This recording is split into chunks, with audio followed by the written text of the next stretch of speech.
Oh, we are live. Welcome. Yeah, we'll give people a little while, maybe 30 seconds to join once they've got their notification. Sure. There's always a 10-minute delay anyway, so I'll speak in, and if I will watch, I can watch myself back, but that's just something we're going to do. If you are here early and you are going to be watching, please say hello. I don't mind talking to ourselves, but it's just nice to know that we have got someone we're talking to in community. I know there has been some chat on the post beforehand about joining and listening.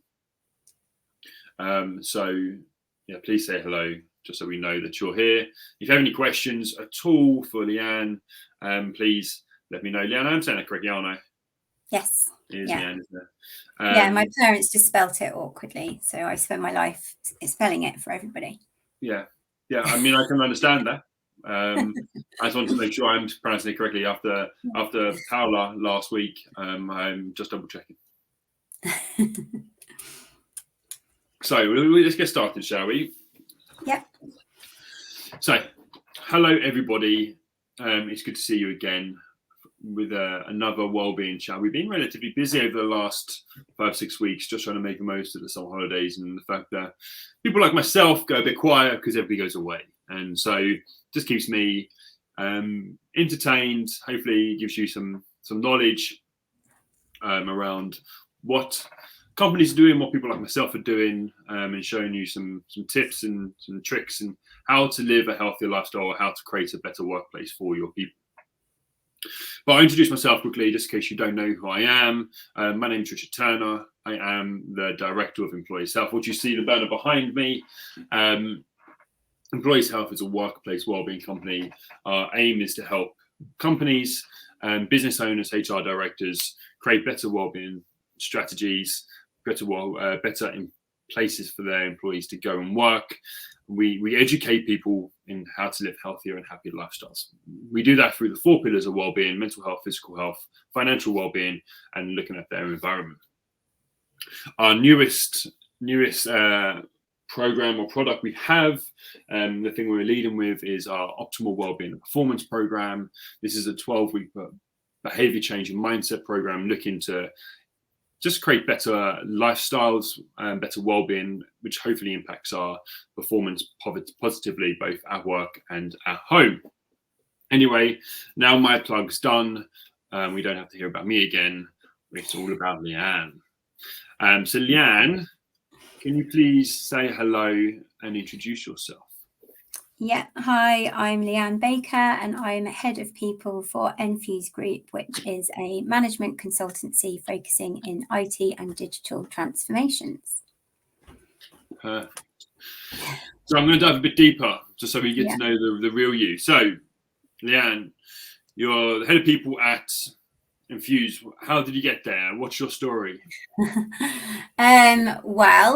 I won't go into all the ins and outs of everything I've ever done, but after university and going travelling for as long as I could get away with, I started my HR career within television production, which was brilliant because I'd been told by a few recruiters that HR can be really boring and you just need to find a good HR job. So I was delighted to find an HR job in a really exciting industry. So I spent 7 years there, met my husband there as well, and then went into publishing, which was very different from TV, but really exciting and interesting. After having children and not being able to go back part-time, bit of a sore subject, but I'll talk about that in a different forum. I ended up working in hospitality and have since been in recruitment and property. So I've worked in lots of industries that are traditionally linked with long hours and stressful work. But it's certainly given me a very good insight into working with lots of different people and lots of different backgrounds in lots of different industries. And the Enfuse job came about because the previous job I did was a fixed term role that I absolutely loved and was really sad to leave. But then I saw this job and it sounded even better. And I just happened to be in the right place at the right time, searching through LinkedIn, and was delighted to be offered the job. And that was in December. Wicked. Thank you. So yeah, as you said, sounds like you have a lot of industry experience in different industries, lots of experience within different industries with lots of different types of style of work, types of people. So it's gonna be interesting to see what you've done in the past and what you're now doing, and how you've used that to create a wellbeing culture and a wellbeing strategy for Enfuse Group. Yeah. So let's look at wellbeing. What does wellbeing mean to you? Why is that important to you? I mean, well-being is something that, you know, is important to everybody. I think, you know, I've kind of spent a lifetime of sort of being very professional in the office and, you know, separating sort of home life and work life. But the older I get, and now that I'm a parent as well, I just see that the two things go completely hand in hand. And your well-being, whether that's your health or your mental well-being or financial well-being, that all brings together who you are as a person. And you bring that entire person with you to work. So, you know, especially since I've had children, it's just been more and more apparent how important it is to manage people's well-being, to go away from the sort of the term human resources and treat people as people. You know, that's my job title now, head of people. And I'm very passionate about treating people as people. So for me, it's everything, because, you know, if you are not healthy or happy in your own personal life, then you're going to struggle to thrive at work. So for me, hand in hand together. And my role has in the last few years has very much been about, you know, pushing that agenda forward, and making sure that companies are really supporting their team in every way that they need to be supported. Yeah, wicked, 100%, right? And I think more companies need to look at it like that if they already aren't, right? People are the crux of your business. I think there's a quote, and I can't remember who the quote's by, and whether I've just made this up, and so I'll take the blame for it. But I've got to say, well, at some point, I'm going to create up a good quote, right? But as an employer, you have two roles, right? The first one is to make money, and the second one is to look after your people because they make the money for you. Mm-hmm. And I suppose that kind of grows as your business grows, right? The more you look after your people, the more you're less client facing. So actually, your people have to be, they are the backbone of your business. So looking after them is the most important part. Well, especially in consultancy, because our product is our people. So it's a lot more obvious and clear in this industry that we have to look after our people because they are our product. And if they're not thriving, if they're not happy, they're not going to do a good job, and that's going to impact us. So for us, it's very clear. Yeah, 100%. I mean, similar to what we do in itself, right? The guys who do the work for us and do provide some education, if they're not well, it's going to impact how we look and what how they perform as well, right? So it's really important that we focus as both the businesses and us as individuals and how we keep ourselves healthy. So before I look at Enfuse Group, what have you done for wellbeing in the past?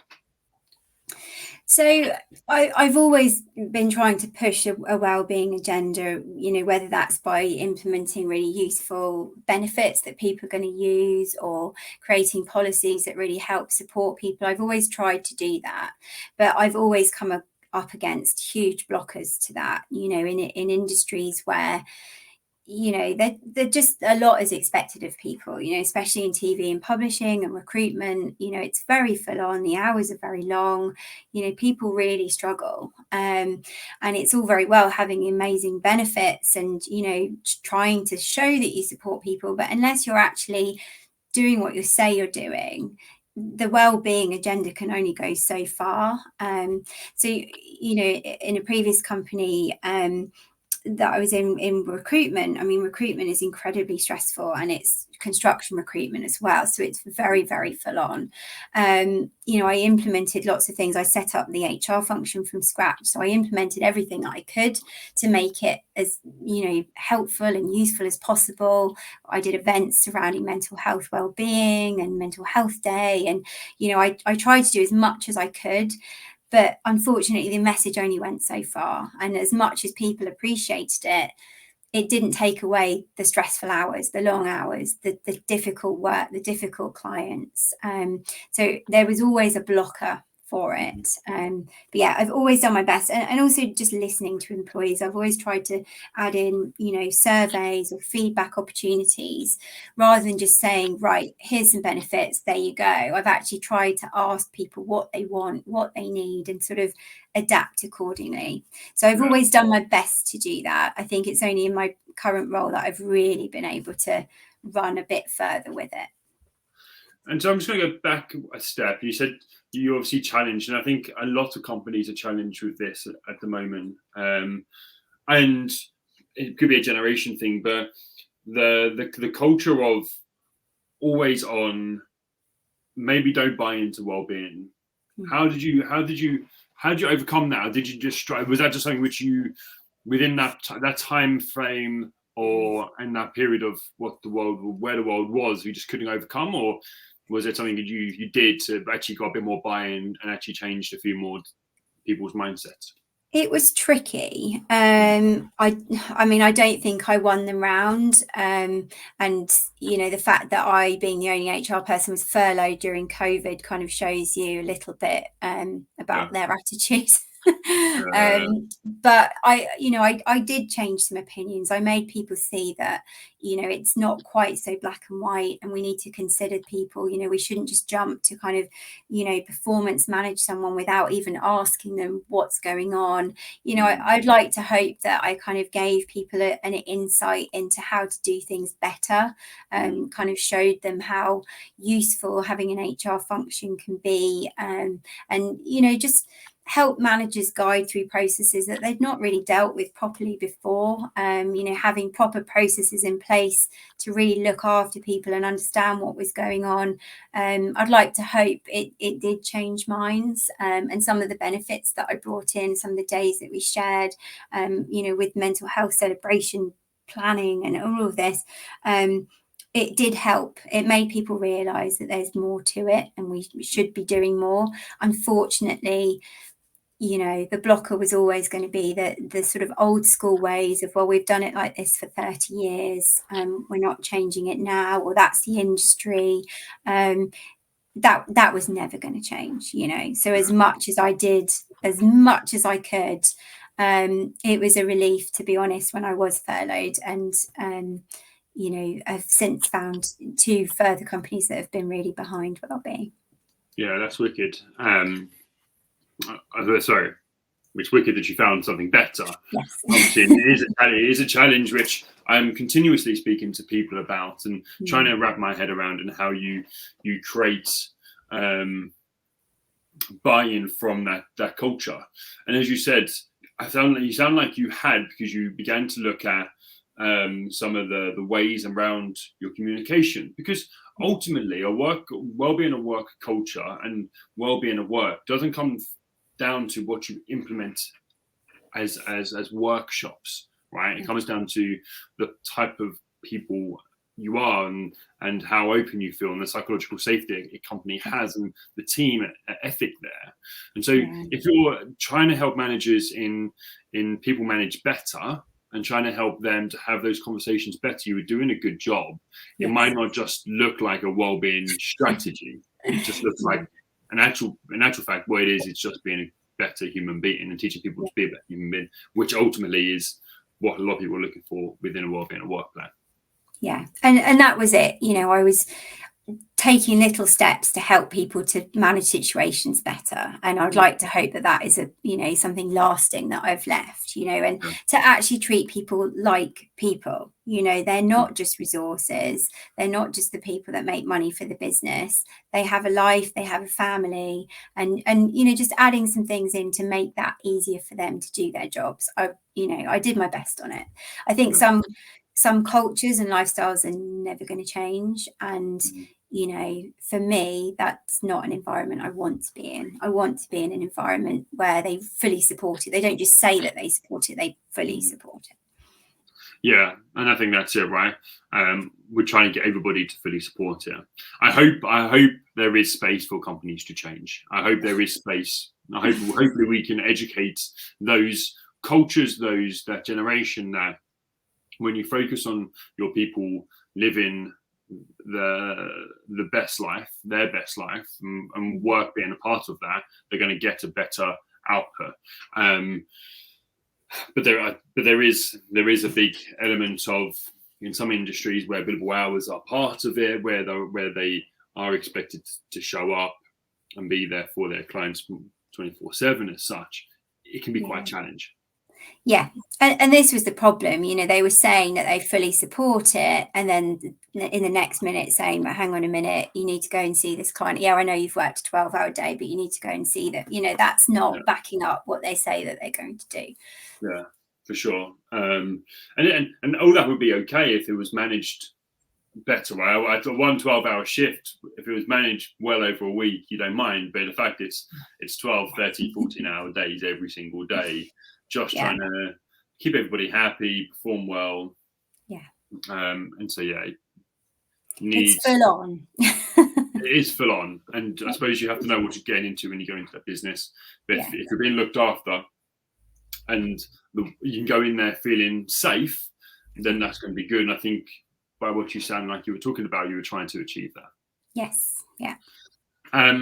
So let's look at what you've been doing for Enfuse Group. I mean, I know you've got quite an extensive list here, so I will just sit here and listen, make some notes, and then in an hour's time, once you've explained everything, let me know what. So you started Enfuse Group in December last year. Yeah. And so I know that the wellbeing policy and the wellbeing plan and the strategy has all been very much implemented, and is being implemented still. And we had a chat, obviously, 2-3 months ago, and you guys are doing some great things. So it'd be really great to show everybody what you are doing. Yeah, so I mean, I was quite fortunate that when I joined, Enfuse was already in a really good place, certainly towards sort of well-being and having a real people-focused culture. The company was set up with that. That one of the things that they said as their pillars is we want to be a great place to work, and they've really kind of taken that on board and run with that. So it was it was lovely to join a company that already had that focus. The fact they brought on a head of people with only 15 people really shows that they were doing what they said they were going to do and putting a real people focus. So in a way, my job was really easy because I was already joining a fantastic foundation on this. But in other ways, it was really tricky because they were sort of looking at me to make it better. And I was like, but you're already doing loads of amazing things. So how can I make it better? So I had to be quite creative about what I was doing. And I suppose the biggest thing that they wanted me to implement was just a more formal way of demonstrating what we mean by putting people first and having a wellbeing culture. Because like I said, lots of companies say that they do it, but do they actually? Probably not. So obviously I looked at things like the benefits that they already had. We had the sort of standard benefits, health insurance, life insurance, but we use companies for that are a lot more interactive. So rather than just calling the health insurance when you need it, or hopefully never needing the life insurance, but you know that it's there. We use Vitality and New Life, which are a lot more interactive and encourage you to have a more healthy work-life balance anyway, and encourage fitness, and you get rewarded for that. So having those things in place would brilliant to kind of build on and really encourage people to use more. And the other great thing Enfuse already did was a £40 a month wellbeing allowance. So rather than just getting £40 just in your paycheck every month, you have to expense it, which means you have to think about what you're going to spend it on every month. People use it for gym memberships or fitness app memberships. Some people use it for a massage or physio, but everyone loves this benefit. It's one of the things that attract people to the company, and one of the first things people ask me about when they join. So that was really good. So I've always looked at the benefits. I'm constantly adding to them and asking people's opinions on them so that I make sure that anything that we build in is going to be useful. There's a lot of talk at the moment about financial well-being, so I'm just looking at something that will be suitable to bring in for that, and based on what people have asked for. Yeah, all right. Noted. Yeah. And then the second part of what I was looking into was just updating all the policies. So I mean, I'm sure lots of people in my position have written and read, a ton of boring employee handbooks that have all the standard policies in them. They're quite black and white. I basically ripped it up and was like, no, I'm starting again. Obviously, it's got all the standard policies you'd expect to be in there. But what I really wanted to demonstrate to all of our employees is that we want to reduce some of the barriers that might prevent them from doing a really amazing job, and just recognise that they are people going through life, normal life that happens to them. So I added in some very specific. Before you jump into that, I think this is where, from our conversation, where what you did really stood out to me was some of these really obscure policies, but actually really thought about policies. Yeah. And I was like, actually, yeah, that's great, because you've actually thought about your people. You can see you've asked, and you can see you've done this. And so it's gonna be really. I'm interested to see if anybody wants to comment and just kind of show their interest in some of this stuff as you go through it. It'd be cool. Just wanted to. Yeah, of course. So, one of the things that was very passionate to me, which I brought in straight away, was an IVF and fertility treatment policy. I've been through it and felt very unsupported by the company I was at the time. So I just wanted something in place that kind of shows you will be supported, you can have some paid time off around it, and any additional support that might be useful. That led on to writing a baby loss and parental bereavement policy that went beyond the standard sickness policy that other people may have to use. I then carried on writing and ended up with a pet bereavement policy. We at Enfuse, we're proper animal lovers, so it seemed like a really obvious thing to include. I then started to write a menopause policy, which then started to be a period pain policy. And as I was writing the period pain policy, I was like, hang on a minute, this isn't specific to period pain. This is pain and fatigue policy. So I ended up writing a much bigger, more inclusive policy that covers a lot more. And at Enfuse, we have somebody working for us with fatigue and someone else who has chronic pain. And it just seemed natural to include them and find out what they needed and write a policy that would really suit them. And it carried on. I wrote cancer rehabilitation, a divorce policy. I sort of went through every life scenario that might be useful. And as I wrote them, more and more people kind of came out with stories and things that would be useful, and were so surprised and amazed that we were thinking like this.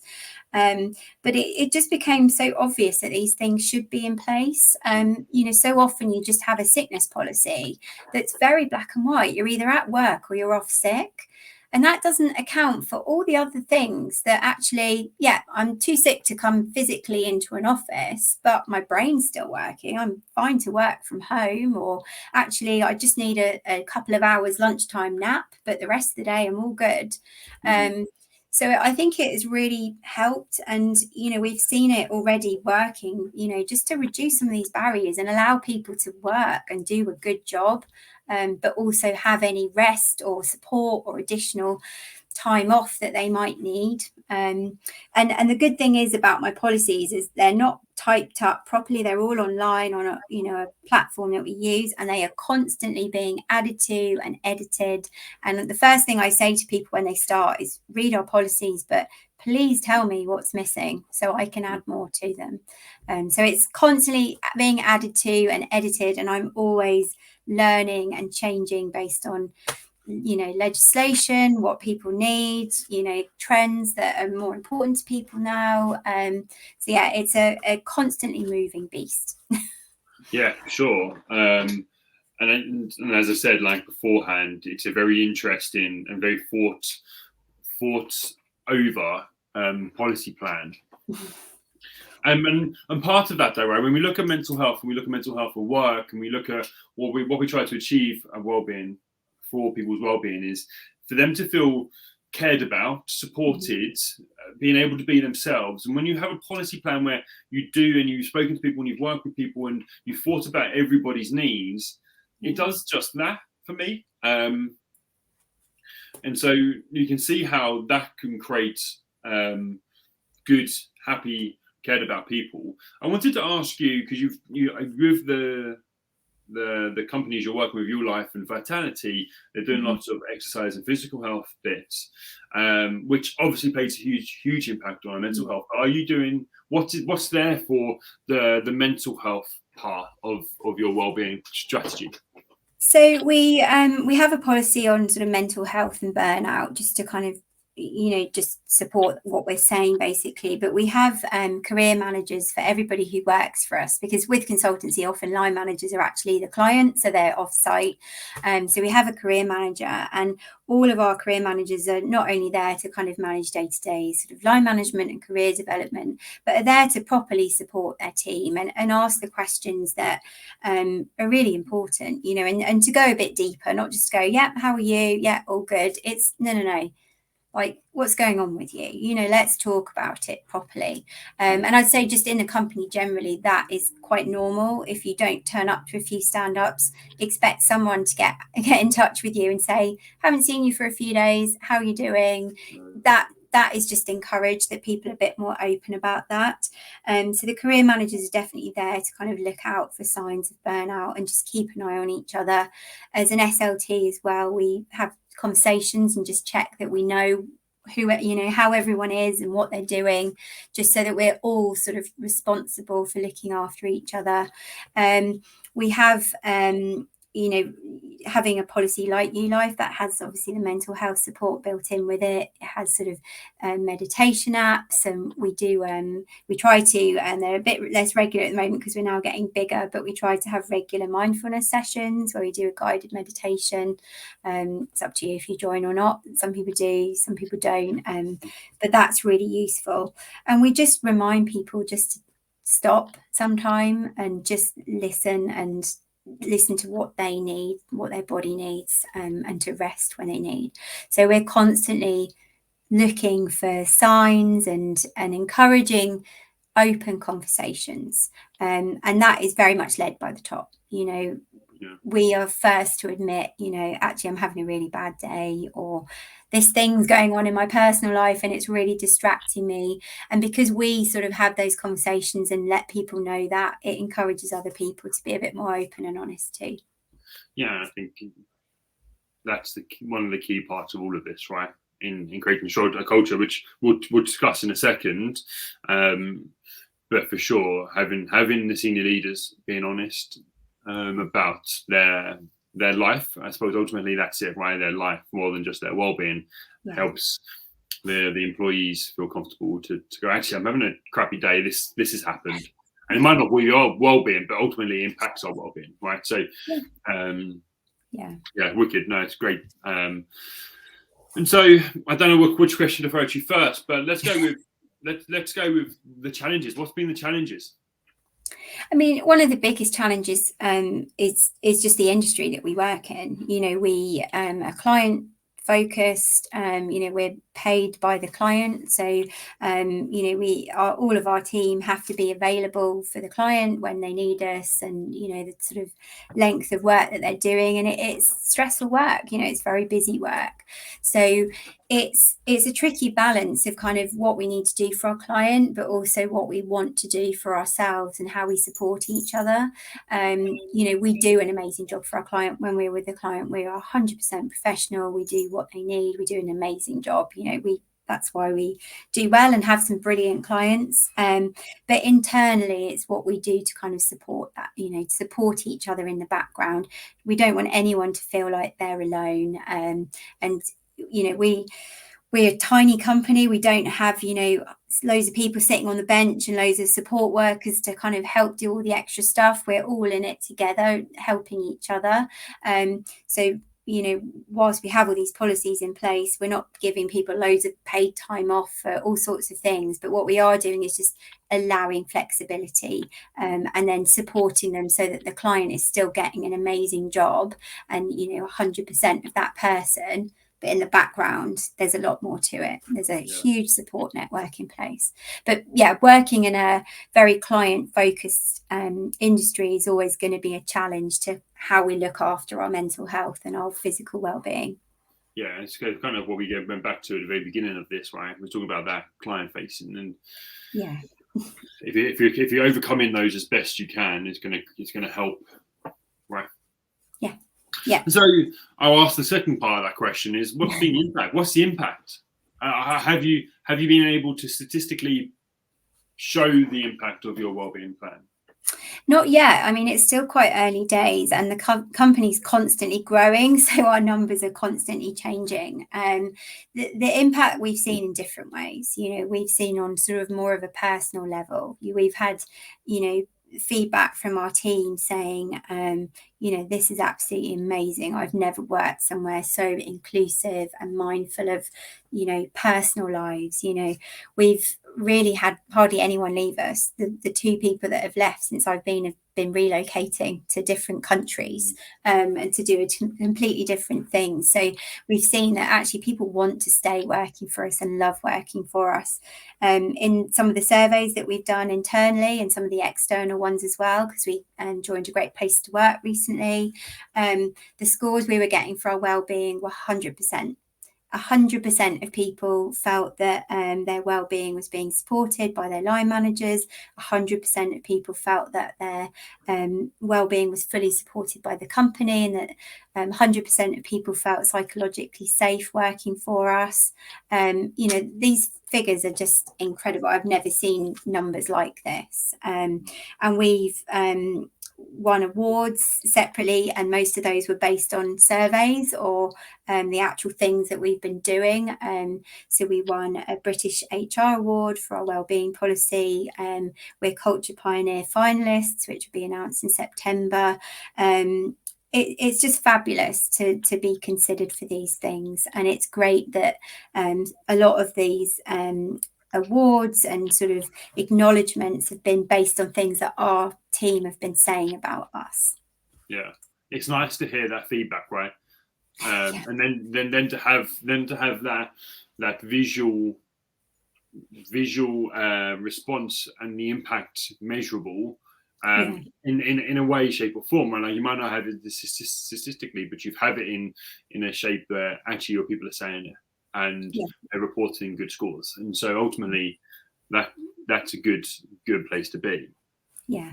And one other thing that I would say is that, when there have been scenarios that I know how it would have been dealt with by previous companies that I work in, by having more thoughtful policies and by treating people like humans and by asking the questions and then providing support, we've saved a relationship. We've managed to keep the employee, we've managed to build their trust, gain their trust. It's really positive. But as I said, in previous companies, I know the outcome may not have been the same. Yeah, for sure. I think you said it spot on. And so we've looked at kind of what you're doing. We've looked at we've spoken about the culture. Mm-hmm. And spoken kind of how you've created and the things you've put in place to create a good culture, which is ultimately hard. There is obviously the element of the senior leaders. Yeah. Before I go on to kind of maintaining section of this, what do the senior leaders do for you guys? How do they showcase and support the others in the wellbeing plan? I mean, there's a few different things they do. I mean, first of all, I've had their full backing to kind of bring in all these different policies. They've been really enthusiastic about what I've been bringing in and sharing.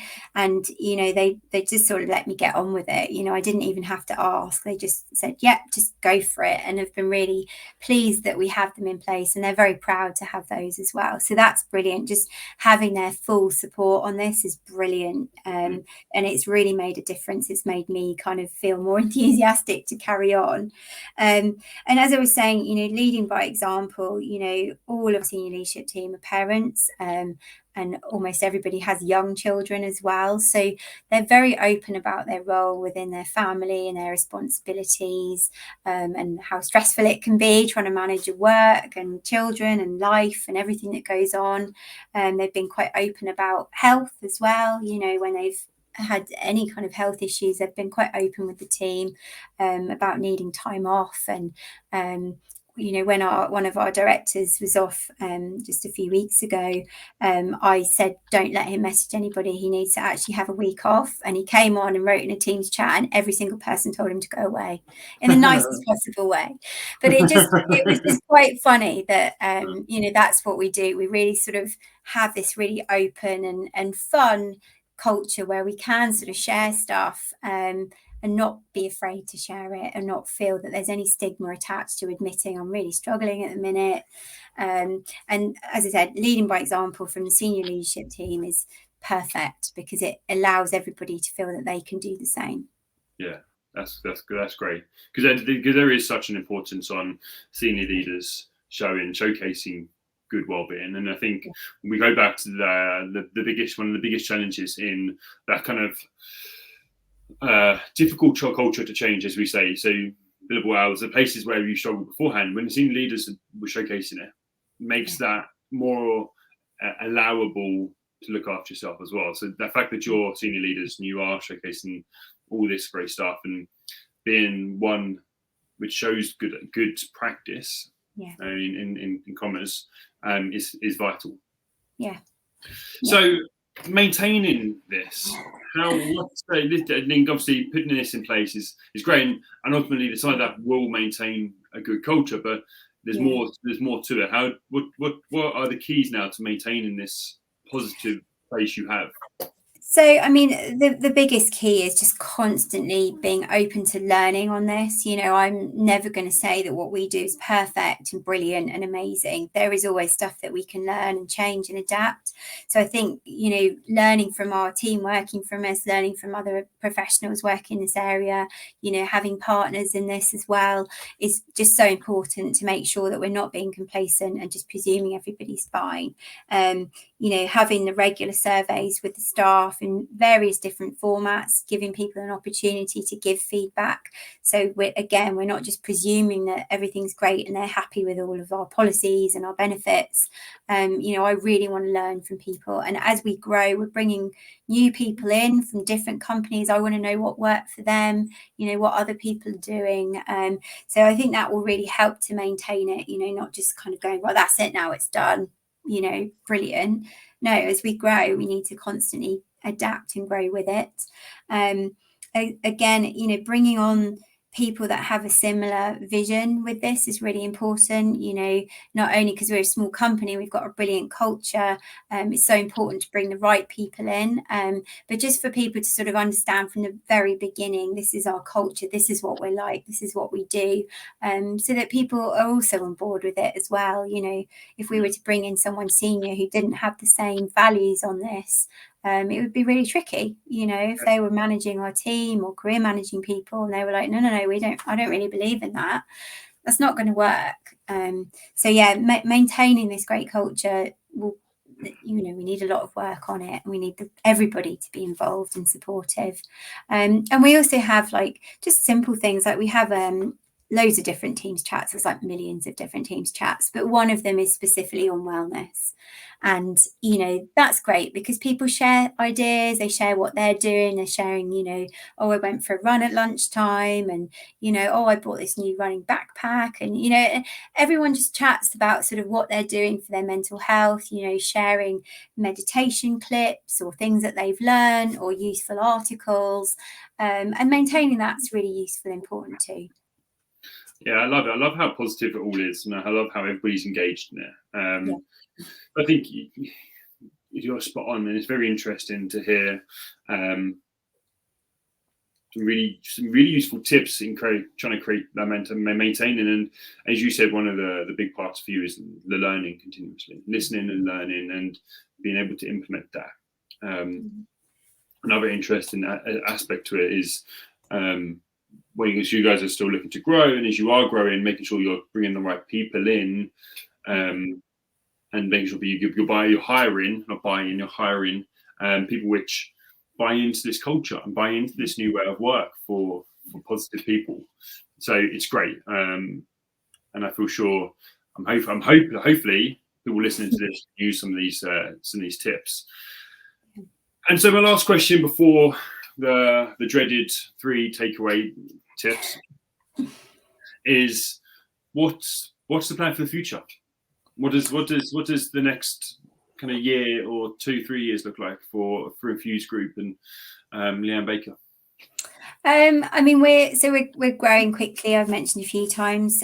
So really, my job is, trying to maintain what we already have and just kind of make it work for a bigger company. I think everyone's worried every time we sort of bring in a new person, like, oh, is it going to change everything? So far it hasn't, but we realised that, at the moment we're almost at 30 people. When we get closer to the 50 mark, we know things are going to change. So a big part of my job is just making sure that we can maintain this culture. And it might be that we have to sort of subdivide groups a little bit so that you can still kind of fully see everybody and fully know what everybody's doing, how everyone's feeling. Because right now, I feel like we all know each other really well. So we want to kind of carry that on. I'm doing a lot of work at the moment about sort of a new performance management and competencies and all of that, but there's obviously a huge part of wellbeing that goes behind that as well. We're not just managing people's performance and marking against competencies. We're looking at the bigger picture and the whole picture, so making sure that as we roll out this new process, there's a real human element to it, and that we're not just focusing on the sort of the tricky questions. We're actually sort of thinking about just day to day, how are you, what's going on, is there anything that might prevent you from being able to achieve this, is there any support we can give, and just making sure that there's always that kind of wellness undertone with everything that we're doing. So that's going to be a huge part of the next sort of 12 months and managing that, and then just constantly looking at our benefits and making sure, especially with there's so much talk about the cost of living crisis, how we're going to manage that. A few months ago, we gave everybody an extra £1,000 per annum, just as payment, not related to anything else other than cost of living, just to kind of help. But we're going to look at other ways of providing other financial well-being, just to really put people at ease, to make sure that these extra stresses that everyone's feeling at the moment don't impact the day-to-day life and how they feel about work. We don't want anyone to have to leave us because they can't afford to work for us, or they're struggling with everything that everyone's struggling with at the moment. So these are big focuses, and to make sure that anything that we bring in just is aware of what's going on around us. Yeah, wicked. Sounds like you got a prosperous is a better way of saying that word. Next 12 months, right? And obviously I look forward to chatting with you more about how that's going. But for sure, I mean, the financial well-being, living crisis is going to be a very hard challenge for a lot of us. So the fact that you got looking at already, beginning to try and implement some bits around that's going to be really important and vital that you carry on the great work. And it'll be interesting to see how the growth of the business is going to be kind of impacted as well, right? And I feel like you're aware, and I suppose that's the biggest part. Going into this unaware with blinkers on is not going to be a benefit to anybody. So having those conversations already, being understanding that there's going to be some changes need to be made, not changes, but changes to improve the wellbeing strategy and plan. So well done for doing all of this. To sign off, as always, I always ask every guest to give me their 3 takeaways, the 3 bits they can do kind of now, or they should be looking at, or things you've done to improve what they're doing. Yeah, I mean, the biggest takeaway that I've learned, and would suggest other people sort of always remember, is to keep learning yourself. There's so many things that are happening in people's lives, and you don't know what you don't know as well. So just always being aware of everything that's going on, reading up, listening to people. It's just so important to keep learning, because if you keep learning and you keep listening, you're going to be able to develop these policies and adapt them as you need to. So you're not losing valuable people because they don't fit into one of the things. So constantly learning, constantly listening is so important. I suppose building trust as well. It's so important to do what you say you're going to do. You can have every benefit under the sun in place, and all the perfect policies, but you have to actually live by that as well. You have to demonstrate that you're doing that, because only by doing that are you going to be able to build the trust that you need. And I suppose the other thing is, I mean, it's a tricky one, but sort of standing up for what you know is right as well. You know, everybody is a human being. Everybody has different things going on in their lives, at work, at home. You know, we all have stuff going on that's going to impact our day-to-day life. And so just being human and treating people like humans is a huge thing. And I feel like, you know, a lot of people sort of just follow the policies and sort of don't look up from that and look at the bigger picture, and standing up for, you know, what you know is right, and tackling, you know, some of these, oh well, we've always done it that way opinions. I wish I'd been a lot more brave in previous jobs to have stood up a little bit more for what I know we should have been doing. Yeah. So yeah, stand up for what you believe in. Yeah, I love that. There are 3 really good tips. Really, really good tips. And I think our last one just kind of comes back to be kind movement. Yeah. Everybody, the easiest thing you can do is be kind. Yeah. So just try to do that at work. Thank you, Lianne, for sharing your insight and joining me today, and hopefully giving some other people some really good tips. If anybody's got any questions, please put them in the comments. And if they come in really quickly, I can ask them. But if not, we can answer those in the chat after. Thank you ever again. Thank you once again for joining me. Well, thank you for asking me. So yeah, thank you again. You want to say goodbye to everybody? Yeah, thank you so much. And yeah, if anyone wants to connect with me that aren't connected already, please do. I'm always open to learning and sharing ideas as well. So it'd be great to connect. Perfect. Jay, you know where to connect with me. You can either find me on LinkedIn, send me a message, have a chat. We can always have a coffee, always got time. Otherwise, have a lovely week. We'll see you next week when we hopefully speak to Bethany Sampson. But we're trying to get that organised and arranged. So have a lovely week, and I will speak to you all soon. Bye-bye. Thank you. Bye.